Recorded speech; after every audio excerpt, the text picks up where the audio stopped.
గణేష్ నిమజ్జనాలకు సంబంధించి మరిన్ని డీటెయిల్స్ సరూర్ నగర్ నుంచి శేఖర్ అందిస్తారు. శేఖర్, ఎలా కొనసాగుతున్నాయి నిమజ్జనాలు? Saroor Nagar mini tank bund వద్ద పెద్ద ఎత్తున గణేష్ నిమజ్జనానికి తరలి వస్తున్నాయి. ఇప్పటికే రాచకొండ పరిధిలో అన్ని ఏర్పాట్లను చేశారు పోలీసు యంత్రాంగం. ప్రత్యేకంగా కూడా నిన్న భువనగిరి పరిధిలో, చౌటుపల్లి పరిధిలో ఎక్కడైతే నిమజ్జనాలు ఉన్నాయో ఆ స్పాట్స్ని మొత్తం కూడా రాచకొండ సిపి సుధీర్ బాబు సార్ మొత్తం కూడా తిరిగారు. తిరిగిన తర్వాత ఈరోజు హైదరాబాద్ పరిధిలో ఎక్కడెక్కడైతే ఉన్నాయో ఆ ప్రతి ప్రాంతాన్ని పరిశీలించారు. ఎప్పటికప్పుడు మానిటరింగ్ చేస్తూనే ఉన్నారు. ఇప్పుడు మనతో పాటు రాచకొండ సిపి సుధీర్ బాబు సార్ ఉన్నారు. సార్ మాట్లాడదాం. సార్ నమస్తే. ఉదయం నుంచి కూడా బాగా తిరుగుతున్నారు, మొత్తం కూడా చూస్తున్నారు ఎక్కడెక్కడ నిమజ్జనాలు ఏర్పాట్లకు సంబంధించి కూడా ఎక్కడైనా ఏమన్నా ఇబ్బంది ఉన్నదా సార్? చాలా పీస్ఫుల్గా భక్తులు, ఆర్గనైజర్స్, ఉత్సవ కమిటీ వాళ్ళ కార్యక్రమం ఆర్గనైజ్ చేస్తున్నారు. ఈసారి మన దగ్గర ఈసారి బాలాపూర్ గణేష్ చాలా ఎక్కువ మంది రావడం జరిగింది భక్తులు. దాని తర్వాత అది ఆన్ టైం మనము హైదరాబాద్ సిటీకి అందించడం జరిగింది. సో దట్ ఆ ఫస్ట్ ప్రాసెస్ బాలాపూర్ గణేష్ అనుకున్న విధంగా వెళ్ళడం అనేది ఒక మంచి శుభసూచకం. టచ్వుడ్. దెన్ లేటర్ ఆన్ ఇప్పుడు మనకు నిన్నటి వరకు 20,116 ఐడల్స్ మొత్తం కమిషనరేట్ పరిధిలో ఇమర్షన్ అయినవి. అయితే ప్రీవియస్గా లాస్ట్ ఇయర్ జరిగినవి 16,000 ఎంటైర్ కంప్లీట్ అయ్యే వరకు 11th డే అయిపోయే వరకు. ఇప్పటికీ మనము బిఫోర్ 11th డేనే లాస్ట్ ఇయర్ కన్నా ఎక్కువగా గణేష్ ఐడల్స్ ఇమర్స్ అవ్వడం జరిగింది. ఈరోజు మా దగ్గర రిజిస్టర్ అయినవే అబౌట్ 7,000 6,500 వరకు ఉన్నాయి. So we are expecting about 10,000 Ganesha's ఇవాళ ఇమర్షన్కి వస్తాయి అనుకుంటున్నాం. సో దట్ టోటల్గా అబౌట్ 30,000 వరకు మన కమిషనరేట్ పరిధిలో గణేషాస్ ఇమర్స్ అయినట్టుగా ఉంటుంది. మనకు ఏంటంటే 49 టోటల్ ట్యాంక్స్ ఉన్నాయి. అందులో 8 ట్యాంక్స్ మన జిహెచ్ఎంసీ పరిధి లిమిట్లో ఉన్నాయి. రిమైనింగ్ ట్యాంక్స్ డిఫరెంట్ ఏరియాస్లో, డిఫరెంట్ మున్సిపాలిటీస్లో, విలేజెస్లో కూడా కొన్ని ఉన్నాయి. వాటన్నిటికీ బందోబస్తు ఇవ్వడం జరిగింది. మన కమిషనరేట్ ఉన్న ఫోర్స్తో పాటు బయట నుంచి కూడా వచ్చిన అధికారులతో మేము బందోబస్తు ఏర్పాటు చేస్తాం. అబౌట్ 6,000 పీపుల్తో ఈ బందోబస్తు ఉంది. మా లా అండ్ ఆర్డర్ ఆఫీసర్స్తో పాటు traffic, SOT, then AR, then మాకున్నటువంటి అదర్స్ అవుట్ సైడ్ ఆఫీసర్స్ వచ్చే వాళ్ళు, అంతేకాకుండా రిక్రూట్ ఎస్ఏటీపీసీస్ వాళ్ళు ట్రైనింగ్లో ఉన్నారు. వాళ్ళు చాలా ఉత్సాహభరితంగా ఉన్నారు. వాళ్ళందరినీ కూడా మేము ఈ బందోబస్తు కార్యక్రమంలో వాళ్ళని యూటిలైజ్ చేస్తున్నాం. భారతదేశంలోనే అతిపెద్ద కమిషనరేట్ సార్ ఇది. ఇక్కడ చాలా చెరువులు, కుంటలు ఉన్నాయి కదా. అన్ని స్పాట్లలో నిమజ్జనానికి అనుమతి ఇచ్చారా, లేకపోతే మీరు ప్రత్యేకంగా కొన్ని పాయింట్అవుట్ చేసి అక్కడే మీరు నిమజ్జనం చేయాలని చెప్పేసి అట్లాంటివి ఏర్పాట్లు చేశారా? అన్ని స్పాట్స్లో నిమజ్జనంకు మేము ఇవ్వలేదు. మనకు ఒక 49 ఏరియాస్లో మనం నిమజ్జనానికి ఏర్పాట్లు చేస్తున్నాము. వాళ్ళ లైటింగ్ అరేంజ్మెంట్స్ కానీ, లేకపోతే రోడ్ కొంచెం రిపేర్స్ ఉంటే చేయించడం కానీ, లేకపోతే పోలీస్ ఫోర్స్ని అక్కడ వేయడం కానీ, other departments inter department coordination meeting చేసుకున్నప్పుడు ఈ 49 ఇమోషన్ పాయింట్స్ని ఐడెంటిఫై చేయడం జరిగింది. కొన్ని బేబీ పాయింట్స్ ఉన్నాయి, అవి ఒక 15 వరకు ఉంటాయి. డిఫరెంట్ లొకాలిటీని బట్టి చేస్తాం. మనకు ముఖ్యంగా ఏంటంటే సరూర్ నగర్ ఒకటి, దాని తర్వాత సఫిల్గూడ మనకు ఇంకొక అనదర్ ఇంపార్టెంట్ ఏరియా. దాంట్లో ఒక ఆర్చ్ ఉంటుంది. చిన్నగా ఆర్చ్ లోపలికి వెళ్ళడం, అదే ఆర్చ్ నుంచి బయటకు రావడం అనేది ఇంత ప్రీవియస్ టైమ్స్లో చాలా ట్రాఫిక్ జామ్ అయ్యేది వెళ్ళడం ఇప్పుడు. సో ఇప్పుడు ఏం చేస్తామంటే ఆర్చ్ని ఇంటర్ డిపార్ట్మెంట్ కోఆర్డినేషన్ ద్వారా దాన్ని రిమూవ్ చేసి 2-వే ఫ్లో అయ్యేటట్టుగా ఏర్పాటు చేయడం జరిగింది. అది తర్వాత కాప్రాలో వాటర్ కొంచెం ప్రాబ్లం ఉండే, వర్షాలు రావడం మూలంగా కొంచెం వాటర్ రిలీజ్ అయింది. సఫిషియెంట్ వాటర్ ఉంది. ఎదిలాబాద్లో చాలా బ్యూటిఫుల్ ప్లేస్ అది. మనం ఎదిలాబాద్ వెళ్ళి చూస్తే ఫుల్ వాటర్ ఉంటుంది. దాని తర్వాత మీరు పాపికొండలు చూసినటువంటి ఫీల్ ఉంటుంది అక్కడ మనం పైన నుంచి చూస్తుంటే. సో అక్కడ కూడా వాటర్ లెవెల్స్ బాగా ఉన్నాయి, అక్కడ వేస్తున్నాం. బందోబస్తు ఉంది. సో ఇప్పుడు ఏం చేసామంటే భువనగిరిలో ఉన్నటువంటి ఇమోషన్ అన్నీ నిన్నటికి అయిపోయినాయి. కాబట్టి ఎదిలాబాద్లో ఒకవేళ ట్రాఫిక్ ఎక్కువగా ఫ్లో ఉన్నది, గణేషాస్ మూవ్మెంట్ ఉందంటే వాటిని నెక్స్ట్ బీబీ నగర్కి వెళ్ళి ఇమర్స్ చేయడానికి కూడా మేము అక్కడ ఏర్పాటు చేయడం జరిగింది. 2 తెలుగు రాష్ట్రాల నుంచే కదా సార్, ఇతర రాష్ట్రాల నుంచి కూడా ఆ నిమజ్జనాన్ని చూడడానికి చాలామంది వస్తుంటారు. ఈ టైంలో కొంత ఫ్లోటింగ్ ఉంటుంది, పికెటింగ్, ఎవరు దొంగలు కూడా ఉంటుంటారు కదా. స్పెషల్ టీంలను ఏమైనా ఏర్పాటు చేశారా? ఆ టీంలు ఎట్లా పనిచేస్తున్నాయి? ఆ టీంలో మానిటరింగ్ ఎట్లా ఉంది?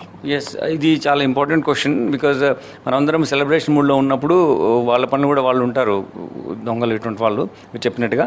దాని తగ్గట్టుగా మనము మా క్రైమ్ టీమ్స్ ఉండడం జరిగింది. మా డీసీపీ క్రైమ్స్ అనే టీమ్స్ అన్ని ఈ ఆపరేషన్లో ఉన్నాయి. దాంతోపాటు మహిళా భద్రత మనకి ఎంతో ఇంపార్టెంట్ కాబట్టి మహిళా భద్రత కోసం వాళ్ళ ఉన్నటువంటి సేఫ్ అండ్ సెక్యూర్డ్ ఎన్విరాన్మెంట్స్లో వాళ్ళు ఈ పండుగను ఫెస్టివిటీని ఎంజాయ్ చేసే విధంగా ఉండే విధంగా మేము మా షీ టీమ్స్ కూడా మేము అక్కడ డిఫరెంట్ ఏరియాస్లో వాంటేజ్ పొజిషన్స్లో పెట్టి ఉంచాం. ఇన్కాగ్నిటో ఉంటారు షీ టీమ్స్, వాళ్ళు గుర్తుపట్టకుండా ప్రజలతో కలిసిపోయింటారు. ఎవరైతే ఇలా చేస్తే వాళ్ళు పట్టుకొని చర్యలు తీసుకుంటాం. అట్లా 100 టీమ్స్ మనం ఇప్పుడు మొత్తం ఈ ఇమర్షన్ అయిన ప్లేస్లో ఒక్కొక్క ప్లేస్లో 2 టీమ్స్ కన్నా ఎక్కువ కూడా ఉన్నాయి. డిపెండ్ అపాన్ ఎంతమంది వీళ్ళు భక్తులు వస్తారు, ఇమర్షన్ ప్రాసెస్లో ఉత్సవ కమిటీ ఆర్గనైజర్స్ వస్తారు, దాని తగ్గట్టుగా ఏర్పాటు చేయడం జరిగింది. ఇంతేకాకుండా 48 క్రెయిన్స్ అక్కడ ప్రతి ఇమర్షన్ అన్నీ కలుపుకొని ఉన్నాయి. కొన్ని చిన్న చిన్న క్రెయిన్ ప్లేస్లో ఒకటి, తర్వాత కొన్ని స్టాటిక్ క్రెయిన్స్ ఉన్నాయి, మూవబుల్ క్రెయిన్స్ కూడా ఉన్నాయి. అట్లా 25 మూవబుల్ క్రెయిన్స్ కూడా, మొబైల్ క్రెయిన్స్ కూడా పెట్టి చేయడం జరిగింది. సో దీనివల్ల ఇమర్షన్ ప్రాసెస్కి ఇబ్బంది లేకుండా ఉండే విధంగా ఏర్పాటు చేశాం. ఎల్బీ నగర్లో అంటే చాలా పెద్ద ఏరియా సార్. ఈ ఏరియాకి సంబంధించి కూడా దాదాపు అంటే ఇంతవరకు కూడా డీజేలకు కానీ లేకపోతే సౌండ్ బాక్స్లకు ఎట్లాంటి పర్మిషన్ లేవు. ఈసారి డీజేలకు పర్మిషన్ ఇవ్వడంతో లైటింగ్ ఎంత కూడా ఏర్పాటు చేసుకునేందుకు సాయంకాలమే ఎక్కువ వస్తాయి విగ్రహాలు అని అనుకోవచ్చు. ఉదయం నుంచి కొంతమంది కూడా వచ్చినాయి, ఒక్కొక్కటిగానే వస్తున్నాయి. సాయంకాలం నుంచి రేపు ఈ టైంకి వెళ్ళా ఇంకా జరుగుతుందని అనుకోవచ్చు. అంటే ఇప్పుడు ఏమవుతుందంటే లాస్ట్ ఇయర్ టోటల్గా ఎన్ని గణేషాస్ ఇమ్మర్స్ అయినాయో అంతకన్నా నిన్నటి వరకే దాన్ని దాటాయి. లాస్ట్ ఇయర్ 16,000 ఉన్నాయి, ఇప్పుడు 20,016 and 116 ఇవాళ పొద్దున వరకు మనకి ఇమర్స్ అయినాయి.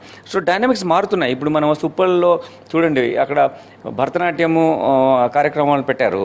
సో మన సంస్కృతిని ప్రజలకు తెలియజేసేందుకు ఒక అవకాశం. వాటిని మనం పూర్తిగా రెగ్యులేట్ చేసే దాంట్లో మేము లేము, వాళ్ళు కోఆపరేట్ చేస్తున్నారు. దాని తగ్గట్టుగా ఇన్ని 20,000 ఇమర్షన్ ప్రాసెస్ జరిగింది ఇప్పటి వరకు. ఇది ఒక అండర్స్టాండింగ్ ఉన్నప్పుడే ఇవన్నీ జరుగుతాయి. ఇప్పుడు గణేష్ ఇమర్షన్ ప్రాసెస్లో ఉన్నాయి కాబట్టి so we have to go with the things and we are asking them to expedite it. But lot of people may be going to different areas also. Srisailam వెళ్ళే వాళ్ళు కొందరు ఉన్నారు, ఇప్పుడు వేరే జిల్లాలో వెళ్ళి ఇమర్స్ చేసే వాళ్ళు కొందరు ఉన్నారు, కొందరు హైదరాబాద్ కూడా వెళ్తారు. సో ఇవన్నీ ఉంటాయి కాబట్టి ఆ డైనమిక్స్ పరిస్థితిని చూసి మనము శాంతియుతంగా ఈ ప్రాసెస్ అయిపోయేటట్టుగా చూసుకోవాలి. దాదాపు ఈ 9 రోజులే కాదు, నెల రోజుల ముందు నుంచి మీ వర్క్ ఉంటుంది. ఈ 9 రోజుల పాటు నిన్న కూడా చూసాము, మీరు భువనగిరి, చౌటుప్పల్ మొత్తం కూడా తిరిగి చూశారు. మళ్ళీ ఈ రోజు కూడా మొత్తం కూడా ఏరియాలో రాచకొండ పరిధిలోని దాదాపు ఏ టైం అయ్యే అవకాశం ఉంది, నిమజ్జనం అయ్యే వరకు వచ్చే భక్తులకు కూడా ఎట్లాంటి సౌకర్యాలు కల్పిస్తున్నారు? ఇప్పుడు వచ్చే భక్తులకు ఏంటంటే ఇప్పుడు మేజర్ ఏరియాస్లో ఫర్ ఎగ్జాంపుల్ మన సరూర్ నగర్ ట్యాంక్ బండ్ పైన, కాప్రా దగ్గర, సఫిల్గూడ దగ్గర కొంచెం ప్రాపర్గా కూర్చోవడానికి ఉన్న ఫెసిలిటీస్ ఏర్పాటు చేయగలిగాము. పెద్ద ఏరియాస్ ఉన్నాయి కాబట్టి. ఇప్పుడు ఆదిలాబాద్ బ్యూటిఫుల్ ఏరియా, అక్కడ మంచి సెలబ్రేస్ అట్మాస్ఫియర్ ఉంటుంది, అక్కడ కూడా ఏర్పాట్లు ఉన్నాయి. అంతేకాకుండా ఈ వచ్చే వాళ్ళకు ఎక్స్పెక్టెడ్ చేసే విధంగా క్రెయిన్లో వాళ్ళకు ఆపరేటర్స్ ఉంటారు, వాళ్ళు అలసిపోతారు, వాళ్ళకు కూడా ఒక రిలీవర్ని పెట్టి తొందరగా చేయడం జరిగింది. అన్ని ఏరియాస్లో తిరుగుతున్నాం. ఇది ఒక ఇండియన్ కల్చర్ అయిపోయింది. మన హైదరాబాద్లో ఒక సాంస్కృతిక జీవనంలో భాగమైంది గణేష్ ఉత్సవాలు సెలబ్రేషన్. సో దాని తగ్గట్టుగా లా అండ్ ఆర్డర్ మెయింటైన్ చేస్తూ వాళ్ళకు కూడా ఫెసిలిటేట్ చేస్తూ ఒక సౌహృదమైన వాతావరణంలో సాలిడారిటీ ఉన్నటువంటి వాతావరణంలో ప్రజలు మనం ప్రజలతో కలిసి పనిచేయాలి. వాళ్ళు ఎవరైతే మేము చెప్పింది ఏంటంటే ఉత్సవ కమిటీ వాళ్ళకు కూడా మీరు యూనిఫామ్లో లేని పోలీస్ అధికారులు, మేము యూనిఫామ్లో పోలీస్ అధికారులు, మనందరం కలిసి మన మహానగరంని ఏదైతే భాగ్యనగరం హైదరాబాద్ సిటీ ఉందో దీన్ని ఉన్నతమైనటువంటి వాల్యూస్తో ఉన్నది, ఆ స్టాండర్డ్స్ మెయింటైన్ చేయ విధంగా చెప్పాము. అలానే చేస్తున్నారు, ఆ విధంగానే జరుగుతుంది. ఈ ప్లేస్లన్నీ తిరగాలంటే చాలా కష్టం సార్, ఎందుకంటే చాలా ప్లేస్లు ఉన్నాయి కదా. మీరు ఇప్పుడు ఇక్కడ చూస్తున్నారు, మీ ప్రతిదీ కూడా అబ్జర్వ్ చేస్తున్నారు, ఎక్కడెక్కడ ప్రతిదీ కూడా ఏదైనా డౌట్ ఉంటే మళ్ళీ మీరు వెంటనే కాల్ చేస్తున్నారు, వాళ్ళని అడుగుతున్నారు. ఇట్లా ఏమన్నా అంటే ఎక్కడైనా ట్రాఫిక్ జామ్ అయిందనుకోండి, అట్లాంటప్పుడు ఎట్లా అలర్ట్ చేస్తూ ఉంటారు? అక్కడ ఉన్న ఆఫీసర్స్ తోటి మీరు ఎట్లా కాంటాక్ట్ అవుతూ ఉంటారు? ఇప్పుడు అన్ని ప్లేసెస్లో మేము ఏం చేసామంటే మా సీసీ కెమెరాస్ ఉన్నవి ఇంటిగ్రేట్ చేసాం మా కమాండ్ కంట్రోల్. ఇక్కడ ఒక కమాండ్ కంట్రోల్ ఉంది, తర్వాత ఉప్పల్లో కూడా ఒక కమాండ్ కంట్రోల్ పెట్టాం, పైన రాచకొండ కమాండ్ కంట్రోల్ ఇక్కడ ఉంది కదా. ఇవి 2 ప్లేసెస్లో ఒక టీమ్స్ మానిటర్ చేస్తారు. ఫర్ ఎగ్జాంపుల్ మనం ఇప్పుడు ఒక ప్లేస్లో ఆదిలాబాద్ ఉంది, ఆదిలాబాద్లో ఎక్కువగా ఐడల్స్ వస్తున్నాయి అనుకుంటే వాటిని మనము నెక్స్ట్ ప్లేస్ ఏముందంటే బీబీ నగర్ ఉంది. సో బీబీ నగర్ కూడా వెళ్ళే విధంగా మనం ఏర్పాటు చేసాం. సో టోటల్ కమ్యూనికేషన్ సిస్టమ్ ఉంటుంది మాకు.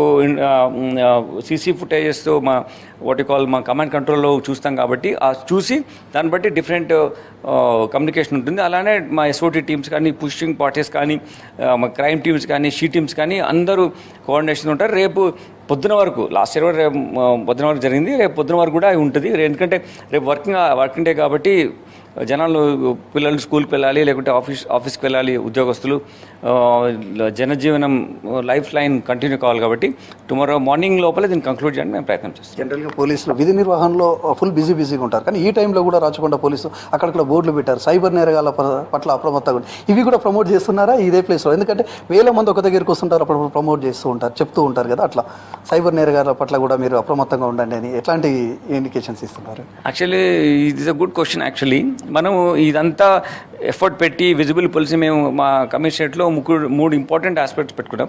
Visible policing, quick response and use of technology. వీటి వల్ల క్రైమ్ తగ్గింది. మీకు ఇంతమంది ప్రాపర్టీ అఫెన్సెస్ చూస్తే ఇప్పటికీ తగ్గినాయి, ఇంతమంది చైన్ స్నాచింగ్ చూస్తే ఇప్పుడు చైన్ స్నాచింగ్ తగ్గాయి. కానీ ప్రాబ్లం ఏమిటంటే మనకు సైబర్ క్రైమ్స్ పెరుగుతున్నాయి. సో సైబర్ క్రైమ్ అనేది ఒక 30% వరకు క్రైమ్ సైబర్ క్రైమే ఉంటుంది. సో ఆ పెరిగిన సైబర్ క్రైమ్ను ఫస్ట్ కంట్రోల్ చేయాలంటే అవేర్నెస్ క్రియేట్ చేయాలి. ఏ ఆపర్చునిటీ వస్తే కూడా మేము అవేర్నెస్ క్రియేట్ చేసి వాళ్ళకి చెప్పే ప్రయత్నం చేస్తున్నాం. ఎందుకంటే చాలామంది educated people, literate and qualified people are దీంట్లో సైబర్ క్రైమ్లో వాళ్ళు అంత సెన్స్ మోసపోతున్నారు. అది ఆపరేట్ చేసే వాళ్ళు 10th ఫెయిల్ అయిన వాళ్ళు కూడా చేస్తున్నారు. So సేబీ sometimes greedy, sometimes they may not knowing it awareness లేకపోవడం దీనివల్ల జరుగుతుంది. కాబట్టి మా ముఖ్య బాధ్యత అవేర్నెస్ క్రియేట్ చేయడమే. ఇప్పటివరకు 12,50,00,000 రూపాయలు ఈ సైబర్ క్రైమ్లో పోయిన వాటిని మేము రిఫండ్ చేయగలిగాం, అంతమందికి ఇవ్వగలిగాం. సో ఈ ప్రాసెస్లో ఎడ్యుకేట్ చేయడము, అవేర్నెస్ క్రియేట్ చేయడం ఇంపార్టెంట్ కాబట్టి అవి పెట్టాము. ఇది మొత్తం కూడా వైపేమో ఆ గణేష్ నిమజ్జనానికి సంబంధించి చాలా ఫుల్ బందోబస్తు ఏర్పాటు చేశారు, ఎప్పటికప్పుడు సీసీ కెమెరాల ద్వారా మానిటరింగ్ చేస్తారు. మరోవైపు ప్రభుత్వం ఏర్పాటు చేసిన సీసీ కెమెరాలు, పోలీస్ ఏర్పాటు చేసిన సీసీ కెమెరాలతో పాటు ఎక్కడైతే షాప్స్ ఉంటాయో అక్కడ కూడా వాటిని కూడా అనుసంధానంగా చేసుకొని ముందుకు పోతున్నామని చెప్పుకొస్తున్నారు. ఇదే టైంలో చాలామంది దొంగలు కూడా ఉంటారు, వాళ్ళ బారిన తప్పించుకునేందుకు ఒక స్పెషల్ టీములు పనిచేస్తున్నాయని, సైబర్ క్రైమ్కు సంబంధించి కూడా అవేర్నెస్ చేసే ప్రయత్నం చేస్తున్నాం. దాంట్లో పోలీస్ సక్సెస్ అయిందని కూడా గుర్తు చేస్తున్నారు రాచకొండ సిపి. కెమెరా పర్సన్ రఘుతో శేఖర్, V6 న్యూస్, సరూర్ నగర్.